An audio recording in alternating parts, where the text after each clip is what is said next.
Assalamualaikum warahmatullahi wabarakatuh. Halo sahabat Amil, kembali lagi di Las Rumah Yatim Daparida Channel. Bagaimana kabarnya? Semoga dalam keadaan yang sehat dan penuh semangat. Ngobrol santuy bareng Amil kali ini akan dipandu oleh saya Samsul dan akan ditemani oleh sosok yang sangat menginspirasi dan yang sangat menggambarkan arti kemerdekaan ini, yaitu seorang atau sesosok alumni penerima beasiswa BIBES, yaitu Kak Nurpani. Selamat datang. Gimana kabarnya Kak Nurpani? Alhamdulillah baik. Makasih loh Kak Samsul udah Iya, diundang. sama-sama aman. Gimana kabar, sehat? Alhamdulillah sehat. Masya Allah. Udah siap belum nih untuk cerita dengan sahabat Amil? Oh siap banget insya Allah. Siap. Masya Allah, oke. Mungkin banyak yang belum tahu ya teman-teman, siapa sih di sosok di samping saya ini ya. Mungkin boleh Kak Nurpani perkenalkan diri dulu. Oke, mungkin teman-teman yang di rumah kalau yang belum kenal, halo semuanya, perkenalkan nama saya Nurpani. Saya adalah salah satu alumni Prima Manfaat BIBES Rida yang sekarang kayaknya baru banget ya pendaftarannya tuh tadi tuh yang udah di-upload di IG gitu. Salam kenal semuanya. Salam kenal juga Kak Pani. Masya Allah banget ya, ternyata Kak Nurpani adalah alumni ya binaan Las Rumah Yatim Daparida. Nah sekarang nih Kak Nurpani, apa sih aktivitas dan amanahmu di Rida saat ini? Oh iya, mungkin teman-teman yang di rumah belum tahu ya, alhamdulillah karena saya sudah alumni jadi penerima manfaat karena udah lulus juga ya kuliahnya. Alhamdulillah sekarang bisa berkarya di lembaga tercinta di Lembaga Zakat Rida ya. Alhamdulillah diamanahi menjadi tim media. Yang ini nih nanti ini tayang nih. Kalau boleh tahu, ini nanti sosok yang ada di media itu ya, di sosial media itu adalah ini di layar belakangnya. Oke, terima kasih Kak Pani pengenalannya. Bahwasanya Kak Pani adalah alumni setelah lulus, mungkin sekarang berkarya di Las Rumah Yatim Daparida sebagai di tim media ya, Kak Pani ya. Betul, yang sangat inspiratif lah gitu ya. Oke, ini nih kita kembali lagi ke masa kecil ya. Kak Pani ini masih inget gak sih bagaimana kondisi kehidupan Kak Pani saat pertama kali menjadi penerima BIBES ini gitu? Wow, ini berarti jauh banget ya. Iya, jauh banget ini ya. dari kecil ya Kak Pani ya? Iya, kalau flashback ke masa kecil terus jadi binaan itu sebenarnya ya saya memang salah satu binaan Rida dari kecil ya. Mungkin sebelum sekolah sih sebenarnya, karena ya qadarullah pada saat itu orang tua saya, ayah saya terutama ya, mungkin lebih dulu dipanggil oleh Allah gitu sejak saya umur 2 tahun. Nah sebenarnya nggak inget kan kalau pada saat itu mah nggak inget, cuman tahu-tahu ketika umur 5 tahun ataupun 6 tahun ketika saya udah masuk sekolah dasar gitu ya, ya tahu-tahu disuruh pembinaan aja kan, dulu tuh rutin banget tuh pembinaan tuh, dan alhamdulillah sampai sekarang juga ternyata gitu. Nah udah pada saat itu ya, oh ternyata saya merupakan ya anak yatim yang menjadi binaan Las Rida gitu. Setelah SD itu di mana tuh sekolah SD-nya? Iya pada saat itu kan ya kalau SD ya alhamdulillah tuh rutin lah, alhamdulillah bisa bergabung kalau misalkan di Rida ada kegiatan, kalau salah satu pengurusnya memanggil misalkan suruh kumpul gitu kan. Nah, kumpul kita dibina dan ya diberikan aktivitas-aktivitas yang menarik lah gitu, yang seru sesuai umurnya kan anak-anak kecil gitu. Ya dibina SD tuh 6 tahun kan. Nah, kemudian lulus lah ya SD ya, SMP. Nah, di SMP ini sebenarnya saya tuh awalnya punya lah sekolah impian gitu di sekitaran Kecamatan Mauk gitu. Saya pengen sekolah di situ SMP, cuman karena ya di Rida itu hadir ya di kehidupan saya gitu kan. Nah Rida tuh memberikan usulan, katanya udah disuruh pesantren aja gitu. Awalnya juga saya nggak mau, cuman ya kembali lagi demi masa depan dan orang tua juga ridho, jadi saya lanjut ke SMP di pondok pesantren gitu, dan tetap menjadi binaan ya. Iya. Baik, nah itu dari tingkat SD ke SMP gitu ya. Iya. Nah, kalau boleh tahu di tingkat SMA itu apakah masih jadi binaan atau seperti apa itu? Oh tentu jelas setelah lulus SMP itu juga kan sebenarnya di SMP itu juga saya termasuk penerima manfaat program pendidikan juga, cuman masuknya itu belum kayak BIBES, belum masuknya masih program pendidikan gitu pada saat itu, yang dimana program ini kayak mungkin ada anak-anak yang apa ya khusus yang disekolahkan di luar gitu, karena mungkin kan alhamdulillah sekarang mah Rida punya santri binaan SMP itu ada sekolahnya sendiri kan. Iya. Nah kalau dulu tuh nggak ada, jadi kalau dulu tuh nggak ada mungkin beberapa anak yatim yang mungkin dirasa cocok untuk coba sekolah di luar. Nah itu bisa diambil gitu ya. Saya salah satunya jadi program pendidikan yang dulu namanya Peduli Pendidikan. Peduli gitu. pendidikan. Oh, namanya. Terus abis dari SMP awalnya ya kan tadi ya yang udah diceritain maksudnya pas SMP itu kan awalnya nggak mau pesantren ya. Iya. Nah ternyata ketika sudah menjalani selama 3 tahun, ketika udah mau lulus ternyata saya ada kesadaran sendiri kayaknya mendingan pesantren lagi deh gitu melihat. Seru ya? Seru ternyata ketemu teman banyak dan bermacam-macam juga karakternya gitu. Jadi kayak dan apa ya demi orang tua juga biar ya lebih ridho gitu kan. Mungkin kalau di sini mah khawatir dan sebagainya. Nah, alhamdulillah saya lulus tuh nanti lanjut di salah satu pondok pesantren boarding di SMK di Bandung. Wah, Gitu. Bandung. Wah, keren. Itu juga tetap masih jadi penerima manfaat Rida itu. Di mana tuh Kak kalau boleh tahu? Pas Sekolahnya. SMA ya, kuliah. SMA. SMK sih, saya SMK. iya SMK. Disebutin nama sekolahnya nih. Ya, janganlah. Di salah satu Iya, di salah boarding satu school di boarding Bandung school ya. di Bandung. Oke. Gitu.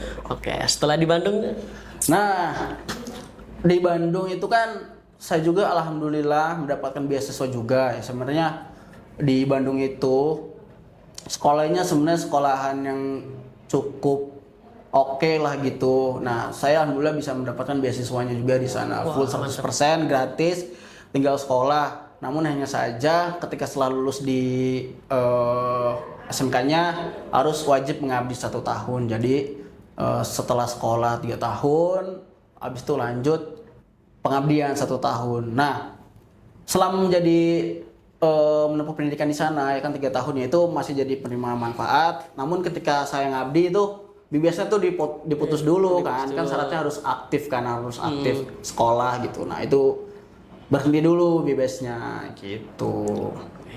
berarti di pengabdian itu secara tidak langsung bisa diberhentikan sementara Iya, gitu ya. sementara. Nah, terus kalau kuliahnya gimana tuh? Tetap jadi binaan atau beasiswa lain gitu? Nah kan akhirnya pengabdian kan 1 tahun tuh ya nggak kerasa lah 1 tahun cepet gitu. Nah emang dari awal tuh sebenarnya dari abis lulus SMK tuh udah berkeinginan lanjut kuliah gitu kan. Hanya saja memang ada kewajiban pengabdian dulu 1 tahun. Nah pas pengabdian selesai, saya emang langsung tuh daftar berbagai jalur masuk tuh ketika sudah dibuka. Ada jalur SBM, terus ada jalur UMPTKIN, SPAN PTKIN, Mandiri juga gitu. Dan ya segala prosesnya itu akhirnya daftar ke kampus mana-mana, akhirnya alhamdulillah keterima kuliah di tahun selesai pengabdian itu di 2019 saya kuliah gitu. Sepertinya perjalanannya mulus sekali gitu ya. Nah, ada dukungan di belakangnya gitu, doa orang tua, doa ibu dan juga mungkin dari Rida juga dulu ya mungkin ya. Nah sekarang nih apa sih yang paling Kak Fahmi rasakan ketika pertama kali menerima beasiswa ini? Ya alhamdulillah seneng ya karena diri Rida ini kan sangat-sangat peduli memang karena namanya Rumah Yatim Duafa itu kan saya juga ya maksudnya yatim, teman saya juga yatim. Ya. Yatim jadi mungkin memang dikhususkan atau diberikan kelulusan bagi yang emang berkeinginan memiliki cita-cita yang tinggi pasti akan didukung asalkan merekanya mau gitu. Nah alhamdulillah memang Ya secara perjalanan mungkin dibilang mulus, yang ya ada mulusnya, ada enggaknya gitu. Ya cuman karena saya mau orang yang nggak overthinking ataupun takut akan hal masa depan, jadi ya udah jalani aja dan fokus aja gitu. Dan ya alhamdulillah ada Rida yang membantu dan terutama para donatur juga. Mungkin karena kalau saya dulu mah nggak tahu ya ada donatur gitu, maksudnya ternyata pas sudah semakin dewasa gitu, ternyata ada orang tua asuhnya juga gitu. Dan teman-teman saya juga yang lain ada orang otanya juga gitu yang bisa mendukung binaan Rida ini menjalankan pendidikannya gitu. Oke, selama jadi Bibes nih ya tadi pengalamannya bagus banget gitu ya, dari perjalanannya segala macam nih. Selama jadi anak binaan deh, momen atau pengalaman apa yang paling membekas? Oh, wah banyak sih sebenarnya. Banyak karena jadi binaan dari kecil ya. Pernah Badung nggak? nakal. Wah. Kalau nakal mah ya selain normal anak kecil kali ya dulu ya ada lah. Mungkin kalau hal-hal momen dari kecil dulu deh ya dulu. Kita tuh yang paling inget masih sekarang tuh ketika anak-anak yatim tuh pergi jalan-jalan ke mana Cibodas Bogor atau Cibodas lah intinya itu camping namanya Rida Camp gitu. Nah itu pertama kalinya kayak wah ternyata ada ya daerah dingin banget gitu. Nah saya tuh ngerasain dingin pertama kali ngerasain dingin ya? Karena di mau panas gitu kan panas ya. Dan panas dari dulu tuh. Nah saya kesana tuh bareng teman-teman yang lain juga tuh. Terus ketika kalau sudah dewasa ataupun udah gede gitu kan bareng misalkan kita ngadain kegiatan karena kita kan kalau penerima Bibes tuh ada komunitasnya ya kan. Ada komunitasnya tuh. Kita tuh biasanya kalau ada acara atau event nah kita tuh ngadain bareng-bareng tuh. Ya karena di komunitas pemuda Rida namanya itu ada ketuanya juga. Terus kita misalkan setiap minggunya ada pembinaan konsisten dari dulu sampai sekarang ada pembinaannya juga. Terus kalau kita misalnya di event ya tuh rapat tuh ayo kita bikin apa. Dulu tuh ada namanya training motivasi. No, kita tuh bener-bener persiapan dari awal hingga event itu terlaksana. Nah itu juga seru tuh bersosialisasi di sekolah-sekolah. Itu juga bisa melatih public speaking kita juga. Gitu.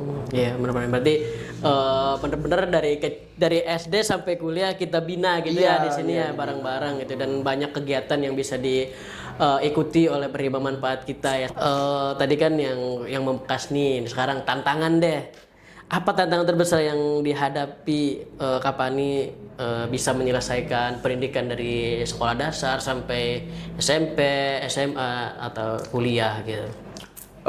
Untuk terkait tantangan berarti kan kembali lagi yang tadi pertanyaan bahwasanya ya sebenarnya nggak mulus-mulus banget ya perjalanannya gitu kan.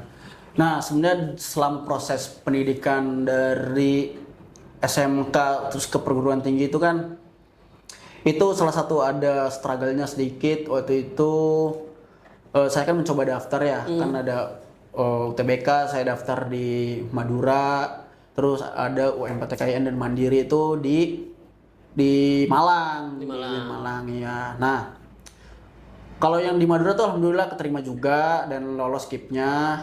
Terus kalau yang di UIN Malang ini yang agak unik nih. Agak unik. UMPTKN saya lulus juga di Malang cuman waktu itu nggak daftar KIP-nya ataupun bidik misinya gitu. Nah sehingga dari abah kita ya satu kita tahu abah kita Abah Ajis menyarankan untuk daftar lagi coba di jalur mandiri di UIN Malang itu. Nah jalur masuknya mah lulus alhamdulillah cuman untuk pendaftaran bidik misinya ya qadarullah itu nggak lulus tuh nggak keterima. Nah di saat itu tantangan terbesarnya wah bisa nggak ya gitu kuliah tanpa adanya bidik misi ataupun beasiswa gitu. Nah dari saat itu pertama kalinya kayak biasanya mah ya nggak nangis atau apa. Nah pada saat itu nangis tuh di pelukan orang tua di ibu tuh. Akhirnya ketika pengumuman UKT di UMPTKN lulus dan Mandiri lulus. Nah, alhamdulillah yang di UMPTKN karena UKT-nya lebih murah ya gitu. Akhirnya daftar ataupun daftar ulangnya itu di jalur UMPTKN itu karena jalur UTBK yang di Madura itu orang tua lebih ridonya yang di UIN Malang gitu daripada yang di Madura. Jadi Dan itu tanpa beasiswa bidik misi. Nah, alhamdulillah karena kuliah itu juga daftar BIBES dan lolos. Nah, uang saku dari Rida itu juga sangat membantu untuk pendidikan saya pada saat itu buat UKT. Gitu. Wah, seperti emang ada cerita sendiri ya di masuki dunia perkuliahan gitu ya. Enggak ada di dua pilihan gitu ya. Di satunya itu ada dapat beasiswa, yang satunya tidak dapat beasiswa gitu ya. Cuman yang mungkin itu udah pilihan terbaik ya. Dan si Jinowo juga kan bahwasanya di Malang itu ya sampai lulus ya di situ ya. Ada walaupun tidak dapat beasiswa gitu ya, tapi mungkin ada keringanannya di situ ya. Sebenarnya memang dari awal alhamdulillah UKT-nya termasuk golongan 1 lah yang murah gitu dan alhamdulillah ketika kuliah juga setelah lolos pengabdian itu, setelah selesai pengabdian daftar BIBES juga karena memang saya mau kuliah dan ada BIBES, akhirnya saya daftar lagi dan keterima lagi sebagai prima manfaat Rida lagi gitu. Jadi lanjut, akhirnya UKT perkuliahan itu dibantu oleh Rasida gitu dari uang BIBES itu. Saya sisihkan tuh setiap bulan tuh. Buat baru kate. Iya. Wah, siap. Wah. Bagus tuh harus nabung buat baru kate sendiri gitu ya. Iya. Oke deh. Nah, ini menurut Kak Pani sendiri nih, apa sih pengaruh terbesar beasiswa Rida atau beasiswa BIBES ini terhadap perjalanan hidup Kak Pani gitu? Seberapa pengaruh program BIBES ini ya mungkin kalau dari orang mungkin punya pengalaman sendiri ya. Kalau saya mah yaitu bisa memberikan benar-benar bermanfaat lah program ini untuk pendidikan para penerima manfaatnya. Itu yang kayak saya tadi bilang bahwasanya ketika saya berkuliah tanpa adanya beasiswa dan alhamdulillah tapi dapat uang saku dari Rida itu bisa meringankan ya beban perkuliahan saya gitu untuk membayar UKT dan membayar kontrakan karena kan di sana kan nggak mungkin ya kalau saya PP dari Malang ke Tangerang gitu di sana Jauh banget ya. ada kontrakan dan tahun pertama di sana ada mahad alhamdulillahnya gitu. Jadi untuk tempat tinggal di tahun pertama itu masih aman lah karena ada mahadnya gitu. Nah, jadi program ini sangat berkesan ya, sangat membantu ya. Membantu untuk bukan hanya soal tentang biaya pendidikan gitu ya, tapi di balik itu juga ada bimbingan-bimbingan dari orang-orang yang terlibat di Rida ini gitu ya, Masya Allah. Nah, pernah nggak sih Kapan ini membayangkan kalau suatu hari justru Kapani akan menjadi bagian dari pengurus Rida atau kan ya jadi amil lah gitu ya, pengen itu ceritakan dong perjalanan itu. Oh, ini berarti pertanyaannya pernah kepikiran nggak ternyata setelah lulus kuliah itu jadi amil Rida gitu Iya, ya? jadi bagian Rida gitu. Sebenarnya secara spesifik itu nggak kepikiran, hanya saja kepikirannya itu setelah kuliah itu pengen berkontribusi lah gitu. Nah, berkontribusi kan ada dua cara ya, ada misalkan ada tenaga ataupun ada dana ataupun jadi donatur gitu kan. Nah, karena pada saat itu ya ketika saya sudah di semester akhir dan sudah melaksanakan sidang skripsi, ada Lazrida ini memanggil saya lah pada saat itu untuk ayo berkontribusi bersama Lazrida itu dan alhamdulillah susah nolaknya kalau untuk Rida tuh. Karena mungkin dari kecil ya dan memang punya berkeinginan kontribusi gitu loh. Akhirnya ya oke, gitu. Saya pulang dari Malang gitu kan. Sambil nunggu wisuda untuk kembali ke Lazrida gitu untuk yang mudah-mudahan ya sebenarnya harapan tertinggi setiap penerima manfaat juga pengennya mah jadi muzaki gitu kan. Betul. Nah, yang mudah-mudahan ini adalah tidak mengurangi niat baik saya gitu untuk saat ini dan untuk kedepannya gitu. Semoga dengan adanya kontribusi dengan tenaga dan pikiran ini bisa membantu ataupun membalas kontribusi Lazrida selama ini yang pernah diberikan ke saya juga pada saat itu. Iya. Dan juga bisa membantu seperti kita lagi gitu ya. Di luar sana masih banyak yang membutuhkan. Walaupun kita nggak bisa ngebantu secara finansial, tapi kita bisa membantu dengan pikiran dan tenaga kita gitu, Masya Allah. Meskipun saya tetap cita-cita tertinggi saya itu menjadi muzaki. Amin, amin, amin. Membantu saya bisa menjadi misalkan OTA ataupun membantu anak-anak yatim yang dulu seperti kayak melihat saya dulu kecil. Iya, betul sekali, emang itulah tantangannya ya. Kita harus terus berusaha gitu. Oke, walaupun kita ya keterbatasan ya, jangan sampai ada mimpi yang terputus gitu ya. Oke, Jangan oke. sampai putus asa. Oke. Nih, sekarang bagaimana sih rasanya sekarang bisa ikut membantu adik-adik binaan yang mungkin berada di posisi yang sama seperti Kapani dulu gitu tuh perasaannya? Ya, melihat anak-anak binaan sekarang ya, ya kadang jadi flashback juga kayak misalkan ada binaan SD gitu ya dulu, itu kadang kayak kembali lagi tuh berputar kembali tuh ingatan pada saat saya kecil tuh. Cuman memang hanya saja kadang berbeda aja gitu dari segi pembinaannya gitu. Cuman ya itu sangat memorable banget lah ngelihat adik-adik kayak itu mah kayak saya dulu gitu. Mungkin ada nakal-nakalnya, ada jahil-jahilnya berantem sama temen gitu. Tapi seru aja gitu Seru ya, ngeliat seru banget. gitu. Oke. Dan gak nyangka ternyata saya sekarang yang ngurusin mereka salah satunya gitu. Mungkin peran saya emang nggak besar dibandingin teman-teman yang lain, tapi ternyata ada bagian saya di situ. Wah, betul ya. Jadi dulu mah kita yang dibina gitu ya, sekarang kita yang membina gitu, Masya Allah. Nih dia nih ya, bisa sering ketemu anak-anak binaan dia deh. Ya, ya namanya juga adik-adik ya seru aja gitu kan, ada ya yang nakal tadi yang dibilang gitu. Tapi banyak mereka semangat kok untuk belajar gitu, walaupun tidak memiliki kesempatan yang sama dengan yang lain gitu ya, yang orang tuanya nggak utuh gitu. Iya. Oke nih, apa sih yang ini kan Rida gitu kan, tentunya Rida juga tidak bisa berjalan sendiri tanpa ada bantuan para donatur gitu. Nah, apa sih yang pengen Kapani sampaikan untuk para donatur Rida gitu selama perjalanan ini untuk membantu Kapani? Ya, saya ucapin terima kasih sudah mendampingi saya, menemani saya selama menempuh pendidikan dari dulu hingga sekarang sudah lulus dan bisa berkarya di Lazrul Mayatim Dua Farida gitu. Ucapin terima kasih, semoga para donatur ini ataupun para orang baik di luar sana selalu diberikan kesehatan, keberkahan, rezeki, dan selalu diberikan perlindungan oleh Allah Subhanahu wa taala gitu. Amin. Ya, mungkin ucapan terima kasih dan doa paling ya apa nih ya yang bisa disampaikan. Doa terbaik lah untuk mereka. Yang udah membimbing melalui Rida itu ya, untuk dari kecil dan yang sampai saat ini gitu ya, dan sudah bisa mengikuti jejak Rida untuk membina anak-anak yatim yang saat ini gitu ya.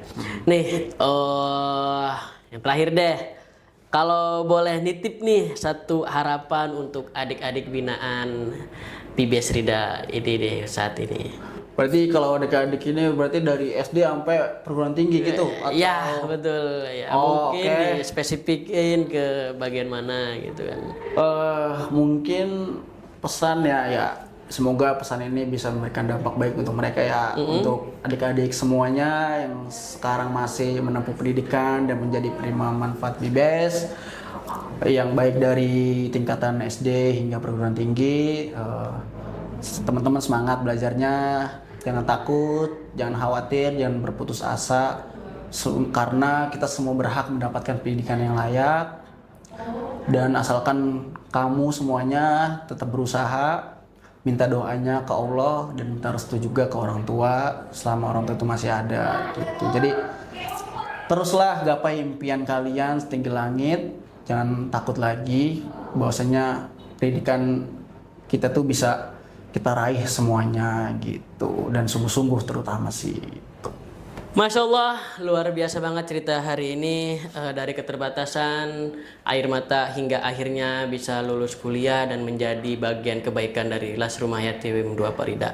Semua itu bukan hal yang mudah, tapi hari ini Kak Nurpani membuktikannya bahwasanya jika ada kemauan di situ pasti ada jalan. Semoga kisah ini bisa menjadi inspirasi untuk kita semua, terutama untuk adik-adik yatim duafa di luar sana. Bahwasanya latar belakang itu bukan penghalang untuk kita bermimpi besar, karena itu semuanya tentu jalannya adalah dengan semangat, doa, dan tentunya keberkahan dari dana zakat, infak, sedekah. Terima kasih Kak Nurpani yang telah membersamai kita pada hari ini, yang telah bercerita tentang kehidupannya selama menjadi penerima beasiswa BIBES, yang tentunya sangat menginspirasi kita semua. Semoga ilmunya berkah, sehat selalu, dan bisa terus menjadi inspirasi untuk banyak orang. Masya Allah. Dan buat teman-teman semua yang menonton podcast ini, jangan lupa untuk share ke teman-teman semua, dan jangan lupa untuk follow podcast ini, dan tentunya untuk kita bisa membantu teman-teman kita BIBES kuliah dan seterusnya. Dan buat kamu yang mendengarkan episode ini, jangan lupa share ke teman-temanmu, follow podcast ini, dan terus dukung perjuangan adik-adik penerima BIBES lainnya. Sampai jumpa di episode selanjutnya ngobrol santuy bareng Amil. Wassalamualaikum warahmatullahi wabarakatuh. Terima kasih Kak Fani, Masya Allah. Terima kasih semuanya.